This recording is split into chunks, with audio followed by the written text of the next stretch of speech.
Good morning, everyone. Good morning. I'm Kurt Syndergaard from Rolfe, and I've been asked to give just a short little introduction to Congressman King. My wife Dee is right over here as well. And so Dee and I have known Steve for quite a few years.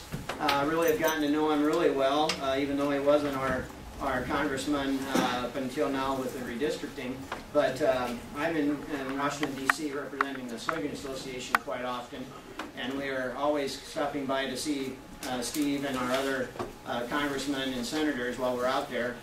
And so we've gotten to get a really good relationship with Steve.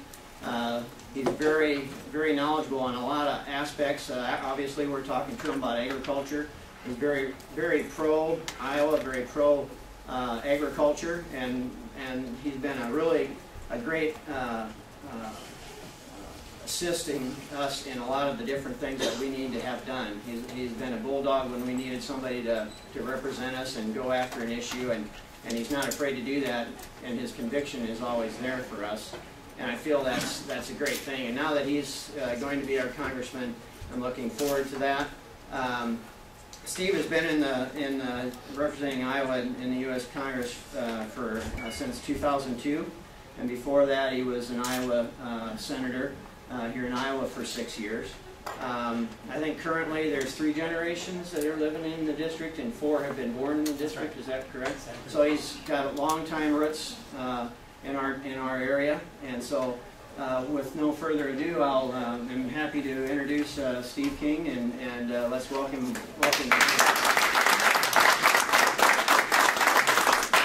Thanks a lot, Kurt. I'm glad we didn't write up some introduction. I appreciate that one. That's a real one, and I don't always get to hear those in that way. I appreciate it, and we do go back a long ways. And I should just give you a little bit of the background here. I look around the room and I see a lot of faces that we do know each other. And I want to give you just some history of my background, more for the record than it is to fill in any gaps in a knowledge basis here. But you always wonder, what are people made of? And why do they do the things they do? Why do they make the decisions they make? What's their background? And if I want to know about someone and try to understand how they think and what they might do in unknown situations into the future, first you want to understand what are their value system, and what do they root their decisions on, what is it anchored on. And for me, my background goes back to having, of course, been born in this district, as was my mother and my father and all of my grandchildren and all of our children. And we're rooted in and grow out of Sac County, where we started this tour this morning in Sac City. It's my home county.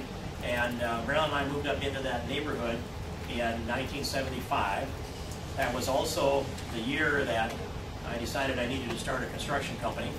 But backing up a little more, my father was in law enforcement. He was a manager of state police radio stations in places like Storm Lake, up at Belmont, and then down to Denison, and then back to Storm Lake, where he wrapped up his career. He steeped me in the rule of law and in the Constitution. And you don't grow up in that family without understanding the Constitution, believing in it, and understanding that there's a rule of law, and that law is what you abide by, and there's a provision for you to change it. If you don't like it, if you disagree with it, set about to change it. And it's true also with the Constitution. It happens rarely. Founding fathers got it right, and they understood they couldn't see into the future far enough to lock it in forever. They said, here's how you amend it. But that framework was drilled into me as a young man growing up. And my mother was always a homemaker, and her first task was to do a good job of raising us kids. And I think in the case of my brothers and sisters, she did a great job. I wouldn't necessarily pass judgment on what kind of job she did on me. But that was how that package went together. And went high school in Denison, college at Northwest Missouri State, Maryville, Missouri. I left there and went into the construction side. I found myself doing construction work in the summertime, and started out with a laborer on a pipeline, and then I was running a cutting torch, cutting steel out of breaking out old highways and climbing around on the pile of rubble with a torch. And those hot days with hot, sometimes flying pieces of hot steel coming at me. And then after a while things got a little better, and I could get in a truck, and then I could get into a piece of yellow iron, a machine, a loader, or a bulldozer. And then over time I ended up running a bulldozer for a fella doing soil conservation work, building terraces, dams, waterways, doing custom work on farms, cleaning out cattle yards, name all those things, and I did them all. And whatever the weather was like, hot days, cold days, even rainy days, we're out there, sometimes pushing snow in the wintertime. So that's been my background. Hard work, sometimes the hard way. And in 1975, I figured out that if anything was going to get better in life, I had to take charge of our life to do that. And Marilyn was waiting tables at the steakhouse. She was 1 credit hour short of getting a certification to teach school.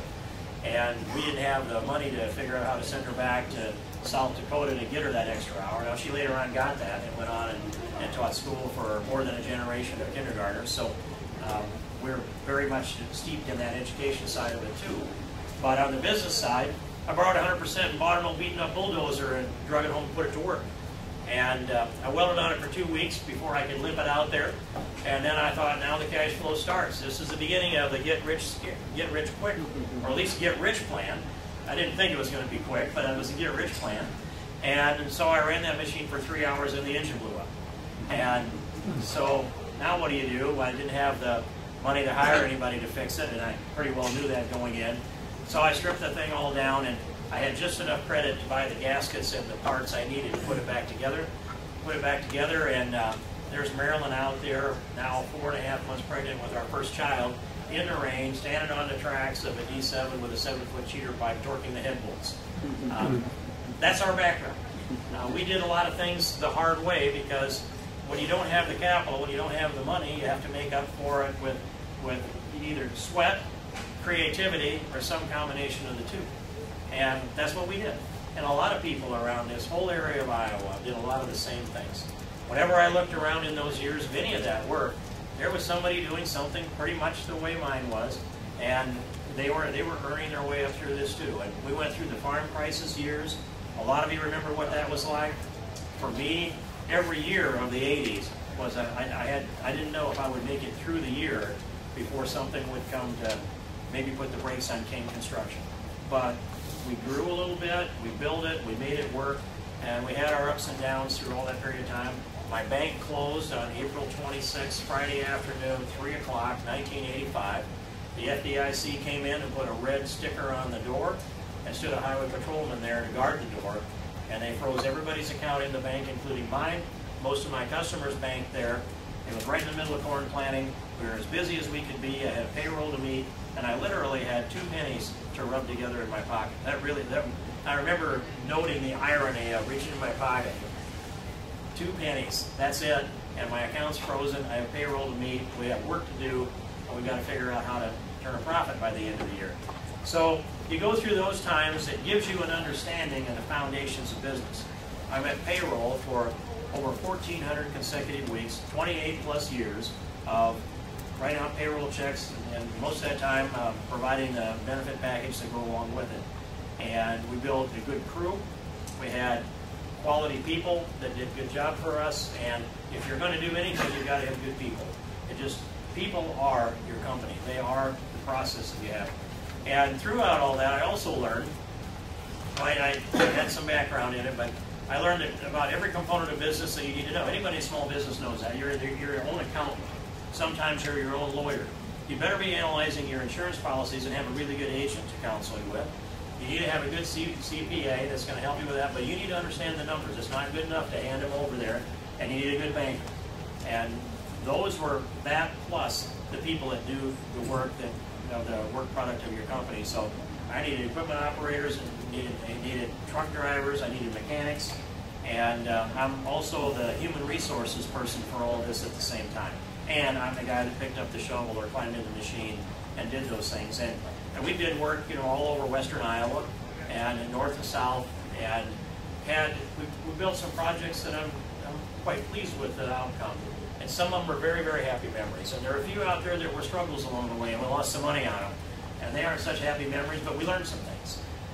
I tell you this because we have far too few people in the United States Congress that have ever signed the front of a paycheck, that have ever met a payroll, that ever had to deal with regulations or taxes that come down on a company, and never had to deal with the human resources problem that is part of your hiring process that you have. Didn't have to deal with regulations whenever something came up that might put the brakes on the operation. If you're working for somebody else, usually there's somebody that you can pass that off to, and then, well, my job is, and you find your job and go do it.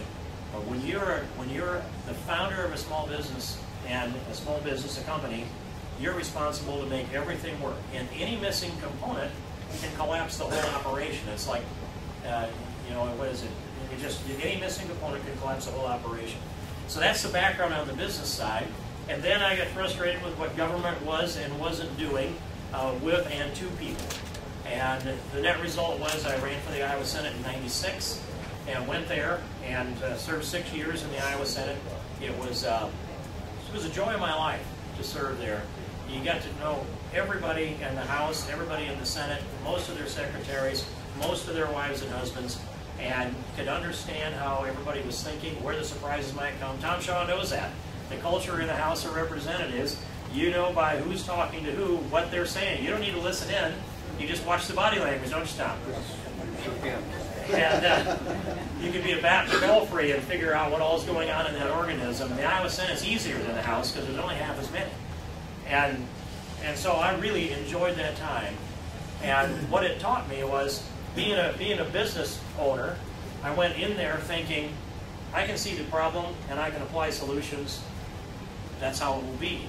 And I'll just make an argument on principle, and who could argue with a good, strong principle, so they'll come around my way. And what you really find out is that in business, you see things from the path of where the business needs to go, how you find a profit, and finding that profit invariably results in more jobs created. But in politics, you have to be prepared for the unintended consequences.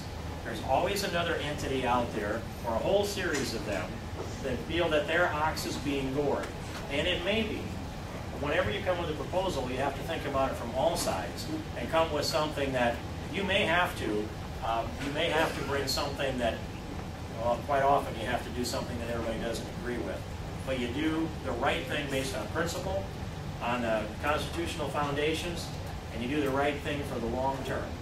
And if people step in the way and they have a short-term interest or a selfish interest, they're the ones you have to just simply move them out of the way and move the agenda towards what's good and right for the country, for the state, for the people in it. And those are the things I learned in the Iowa Senate, and went on then to Congress in 2002 and carried those values to Washington. Now here's something else to think about, and that is that in this arena that I'm in, I could spend my time back in Iowa going from town to town and doing meetings, and I do a lot of that, but it's also important that we carry our message outside the district. If I just vote the interests of the people in the district and don't advocate for our values beyond that, our prospects of being successful aren't so great. But if I take our message and pitch that out through the national media and through syndicated radio programs and write op-eds and do floor speeches and do press conferences, that moves the ball down the field towards that goal line we want to score. And if I sit back and just simply twiddle my thumbs and wait and put up a vote, there's much more I can do to advocate for you. That's what I have done representing these 32 counties in western Iowa, that western third of the state. And that's what I look forward to doing the other side of this election for the full new 4th district, all 39 counties.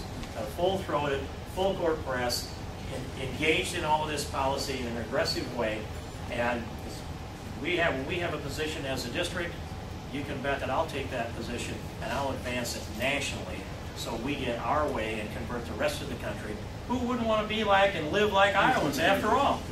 No one should ever hesitate carrying Iowa values to the rest of the country. So here's some parts of values that come to the country from, let's say, places like Berkeley and San Francisco and other left-wing locations across America. and that is, the first one I want to bring up to you is Obamacare. And Obamacare is a piece of legislation that's rooted back into, if you chase it back, we can find that some of the first socialized medicine that was introduced was not just back, 10 or 20 years ago, not just back in the second half of the 20th century, not even in the first half of the 20th century when the progressives really got their traction, but at some place in the latter part of the 19th century when you had the utopianists were coming from places like Germany. They started to plant their mindset on here in America, and you already had people that were bringing socialized medicine into the United States, into that argument then. Otto von Bismarck imposed socialized medicine on Germany. When we say he sold it to Germany, I don't know if you can actually say he imposed it on them, because he wanted a dependency class in Germany that would keep him getting reelected, Otto von Bismarck. And now they have socialized medicine in Germany, all right, and they'll argue that it has some nuances to it, but it was about the dependency class giving political support to von Bismarck. And it's still about the same thing. Obamacare is about expanding the dependency class in America so that more people are dependent upon more government, so that more people vote for Democrats that expand government and expand the dependency class. That is the strategy. And I don't know, some of them have a heart and some of them think it's the right thing. But on the other hand, it's not constitutional, and it is before the Supreme Court. You all know. I went to the Supreme Court and sat in there and listened to the arguments before the court some short month ago, I guess it would be. And the things that we know about Obamacare, and I'll just go quickly down through it. And by the way, think in terms of this.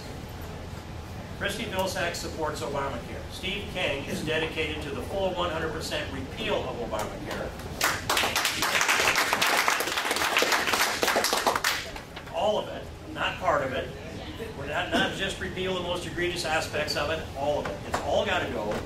And if we don't, if we saw it off at the ground level, it'll grow back from the roots. We've got to pull it out by the roots so that it doesn't grow back. That's my dedication to it, and I don't think anybody doubts about that. I fought it for at least a half a year before it became law, and I have fought it for 2+ years after it became law. I drafted the first bill to repeal Obamacare. I brought it through that summer as a discharge petition. We got 173 signatures on the discharge petition to repeal 100% of Obamacare. I wrote a pledge for the presidential candidates that says the same thing. They all support it. Now we're down to one obvious nominee, Mitt Romney, and I believe the #1 plank in his platform is the 100% repeal of Obamacare. And so that's my dedication. But thinking about what's wrong with Obamacare is a whole number of things. But the short version is this. We can't afford it. Because of that, it's unsustainable. It will result in rationing. It will result in government making healthcare decisions by formula, not by doctor-patient relationship. Christy Vilsack supports Obamacare. Obamacare cuts Medicare $532 billion. Now, if you remember, they've been talking that for about 2 years now that Republicans have voted to end Medicare as we know it. In fact, Christy Vilsack's website said that I had voted to end Medicare, period. No one I know believes that. If Christy Vilsack believes that, then she should be held accountable for such an erroneous statement.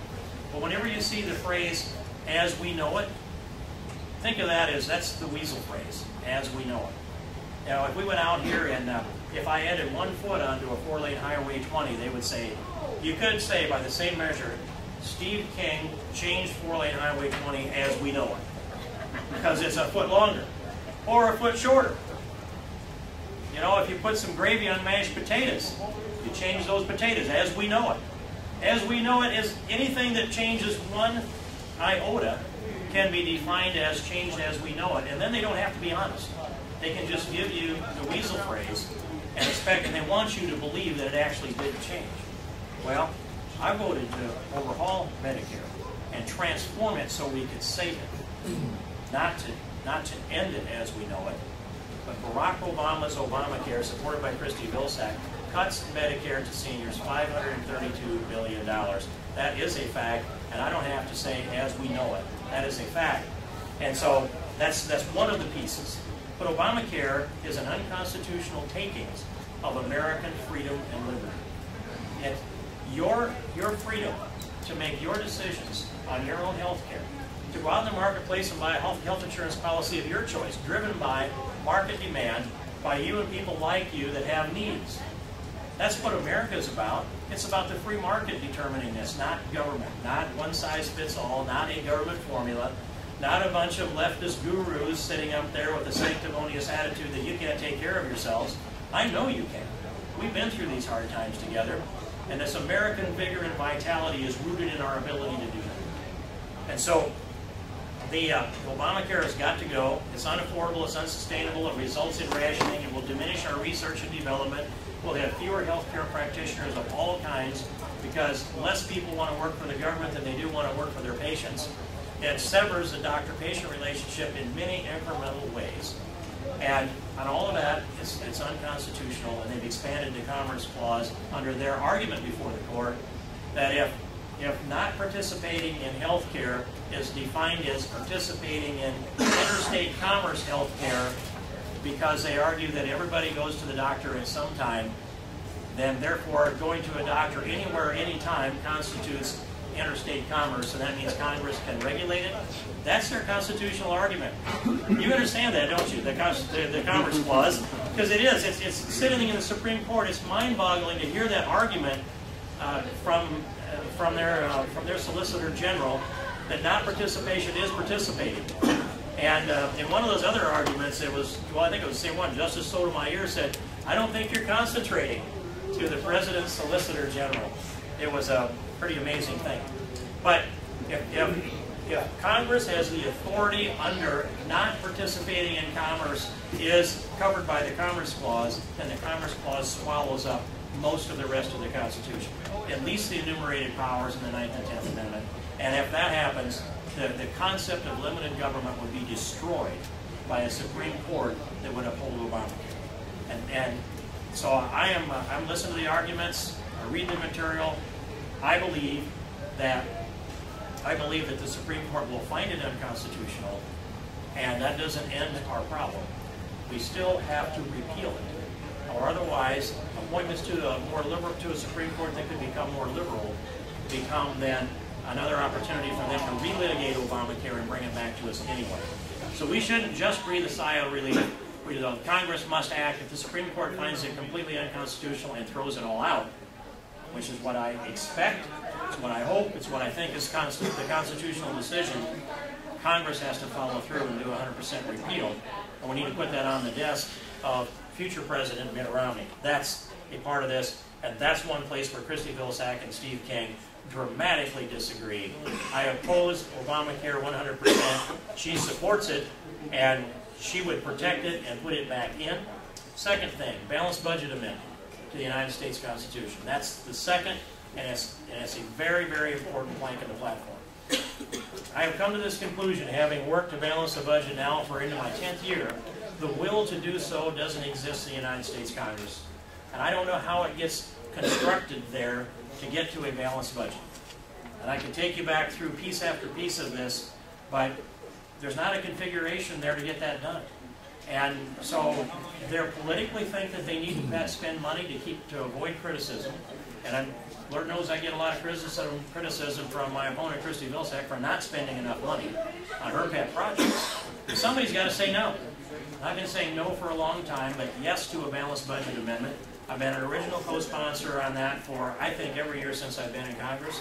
And we need to cap our spending at 18% of our gross domestic product, require a supermajority in order to raise taxes, and require a supermajority in order to raise the debt ceiling. If we do those things, then this country can get its fiscal house back in order, and in doing so, there will be a future for our children and grandchildren. If we do not, you ever ask yourself, what's the collateral on this $15.7 trillion of national debt? What do we have for collateral? I don't know, gold standard anymore. It's the full faith and credit of the United States government. That's the collateral. But that's not really it. Underneath that is the future productivity of an American economy. And who is that going to be based upon, that future productivity of the American economy? Our children's work, our grandchildren's work. This isn't just the mortgaging of our children's future. This is the mortgaging of our children's labor. young people that are engaged in this economy today, people like Mason engaged in this economy today, we're going to be the ones paying this debt.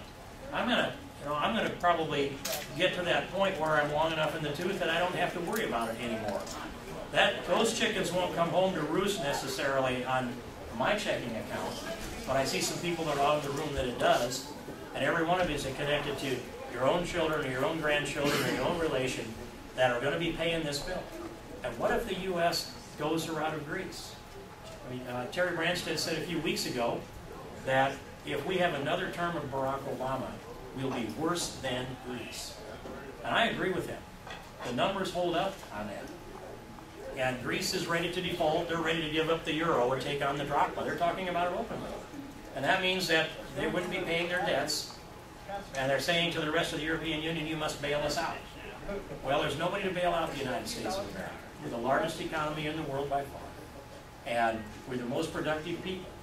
If we can't live within our means in these times, then how can we ever? These are actually pretty good times for us here in Iowa. Look at the progress that we've made. The value of crops and livestock has more than doubled since I've gone to Congress, from 12 to 24 billion. And the value of ag land, you know that here very well, it's more than tripled since I went to Congress. It was 60 billion for Iowa ag land in 2002, and by the end of last year, it went over $200 billion. That's a lot of capital to work with. And the ag economy has been good, and you've invested wisely, and the renewable fuels component of this has been good. And because of that, Iowa's individual income has increased greater than any state other than North Dakota, and we didn't strike oil. Yeah. And I think we got a chance to catch them next year. So we've done very, very well here in Iowa, given though the rest of the country has not. And we've done well because we're close to our faith, to our families, our communities, the land, and we value added to the land over and over again, as close to as we can to the corn stalk and the bean stem as many times as we can. And in doing so, that's increased the value of our crops and livestock, and it's helped our trade. And we've done we opened up some free trade agreements that are very helpful, especially to the pork industry. Over in South Korea, I'm thinking of in particular. We've made good decisions and moves here. The rest of the country's not in the kind of shape we're in. But I'm proud of all of you for what you have done. And getting to this balanced budget, if you send somebody to Congress that opposes a balanced budget amendment to the United States Constitution, and if this district would do that, I can tell you that there won't be a balanced budget amendment to the Constitution. If Christy Vilsack gets her way, there will not be. She opposes a balanced budget amendment to the United States Constitution. I have long supported it. I continue to support it. And I think it's one of the two most essential planks in the platform for the next president. We'll repeal Obamacare first because we can't move forward to American destiny unless we do. Second, the President of the United States has got to call upon the American people for a mandate to pass a balanced budget amendment and to push Congress to get that done and send it to Iowans so the people that are serving the Iowa legislature can vote to ratify a federal United States constitutional amendment for a balanced budget. Those are the two most important things, and those are the two where there is the starkest difference between Steve King and Christy Vilsack. It's not a hard question, I don't think, from a policy standpoint, and it shouldn't be. If we're talking about issues, this isn't a hard question for people going to the polls in November. The third thing I've alluded to is energy. For a long time, I've been all energy all the time. And in the back of that Yukon that's got probably 200,000 miles on it now, there's two charts in there. There's a pie chart that shows all of the sources of energy that America consumes, and that includes wind and solar and gas and diesel and jet fuel and kerosene and nuclear and clean-burning coal and all of those pieces that I think natural gas. And that pie chart will show that there are 104 quadrillion BTUs of energy consumed in the United States.